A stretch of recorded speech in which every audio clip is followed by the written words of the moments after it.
Hello YouTube, how are y'all today? Today we're going to be talking about my pet peeves, and I'm also going to be giving y'all a little update from my last video on how I'm doing accomplishing my goals for February. So let's start with the goals for February. I think the first thing, I'm actually going to say I'm doing good on working from a list. Working from a list is actually working out. Obviously, on days that I work 12-hour shifts. There's not much going to be getting done before or after work. But on days that I'm off, I find that my problem is I'll sleep in. And then since my planner starts from 7 in the morning, I feel like, darn, well, I don't want to start my list at 10 or at noon or at 1 or whenever I finally, get to being undead to the world. So that just goes back to being a perfectionist. Honestly, I've been doing it. I've been forcing myself to do it, and I'm glad I've been doing that. So, all right, second thing, not forcing yourself to like something you don't. I kind of had a little setback on that when the Super Bowl came around. I personally am not into sports at all, but for some reason I felt the need to watch the Super Bowl, and it wasn't even like something I was half interested in. I think I was maybe in the least bit interested in it. Not interested enough to watch it by myself. So I ended up getting two of my friends to come over, like, hey y'all, let's watch this. And we were all just basically just like, yep, that's football. I think probably the reason I felt like I should watch it is because my family they are all football fans. Growing up, I always felt like an oddball not being interested in it. I grew up in the South, in Georgia, so a lot of my friends were interested in sports. I played it, for fun growing up. Never was part of a team, but was never really interesting for me. But anyway, getting to bed on time has been so-so as well. Because as y'all saw from the last video, we ended up going out that night. We didn't even come home that night. We ended up staying in a hotel in Santa Clarita or something like that, someplace. Since then, I've been trying to get to bed at a better time. And honestly, if I can give you any advice, don't take naps during the middle of the day. Experiment with the sleep aid if you have to. Wake up early.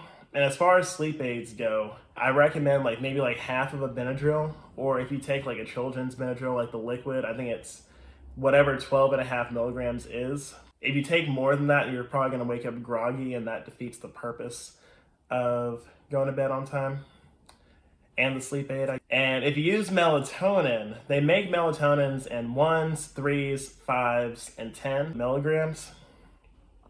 Basically, don't overdo it. Take the 1s and just take 1 milligram if you can, just because your body makes melatonin on its own. So if you're constantly putting high amounts of it into your system, then your body's going to think, oh, I don't need to make any more. I'm good. And then you're going to really start having sleeping issues. As far as exercise, I've been doing super good. In fact, I found a gym partner. His name is Steven. When I do my follow-up goals video, I'm going to introduce y'all to him.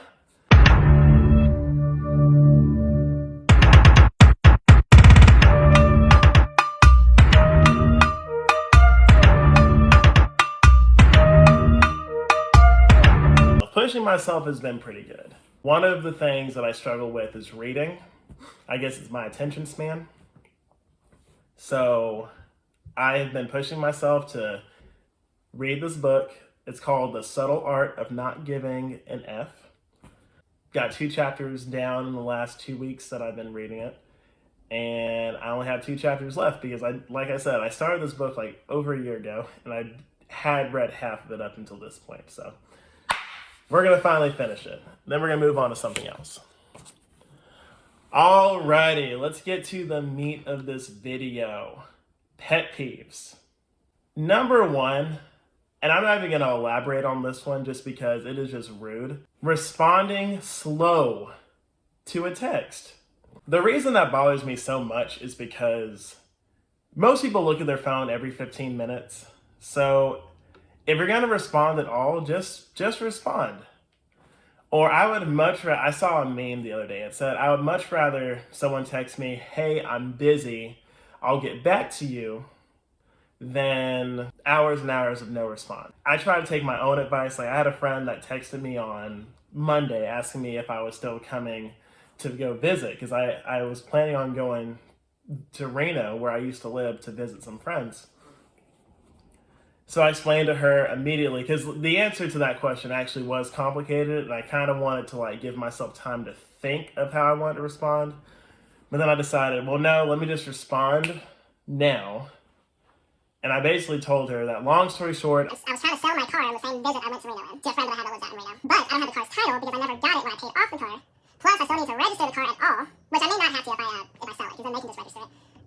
But I definitely need the title, because they can't do nothing with the car without the title. Also, obviously, since my other car is in Georgia, I'm gonna need to know ahead of time when to have that car shipped here. That way, when I drive my car to Reno and then fly back to the Santa Barbara area, I have a car, because I work in Oxnard, blah, blah. I gave her the long reason why in this text, but I couldn't give her a straight answer. And I told her I'd get back to her by the weekend with my answer. So, of course, the car title was not here. So I told her, I'm gonna come. I just obviously can't sell my car. I'm just gonna come for a leisure visit, and then I'll come back home. So, boom. It's not that hard, y'all. Even if the answer is complicated, just freaking respond to the text. Or at least say, I'm busy, and then, or I can't give you a straight answer right now, but I can give you one in like a couple of days or whatever else. Just don't, I don't know. And then another thing, I'm very transparent. So when I read a text, you don't have to guess whether I saw the message or not. I always like open my messages.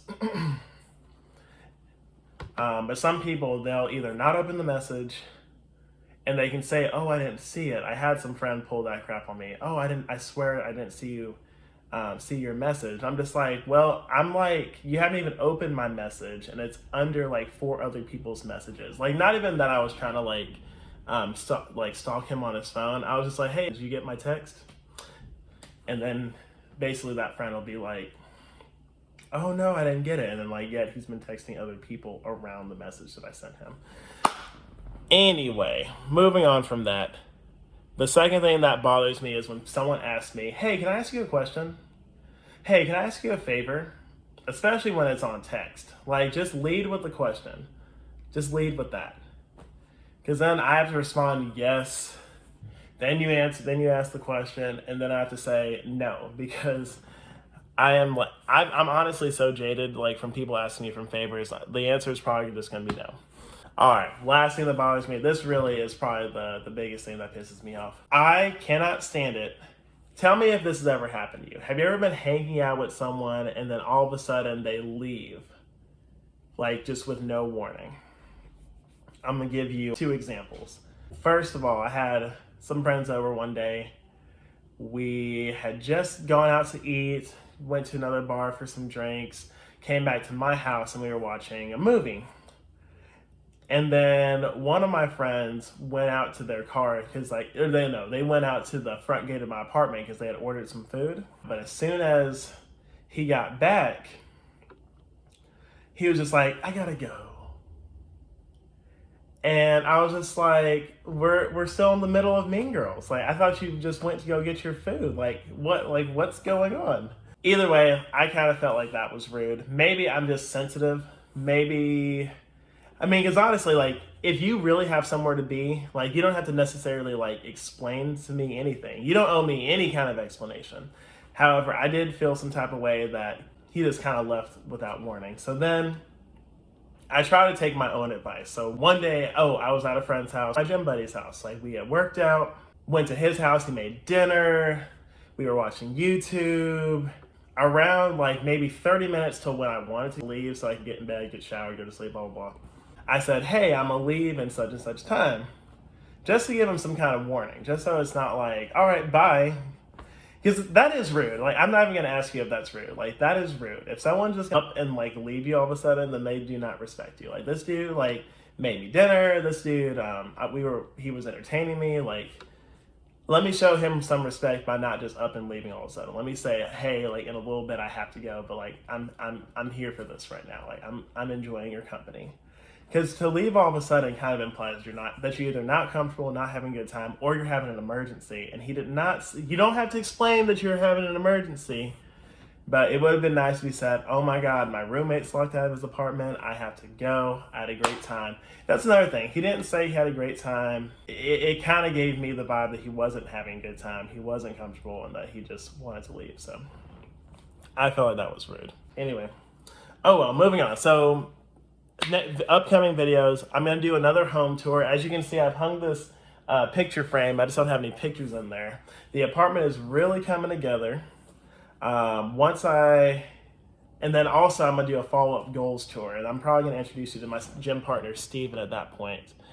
And then another video. So as you can see on my little shirt, my little Nurse Blake shirt, nurses support their young. I want to do a nursing related video. So I think I'm going to do a video called Things I've Learned as a Nurse.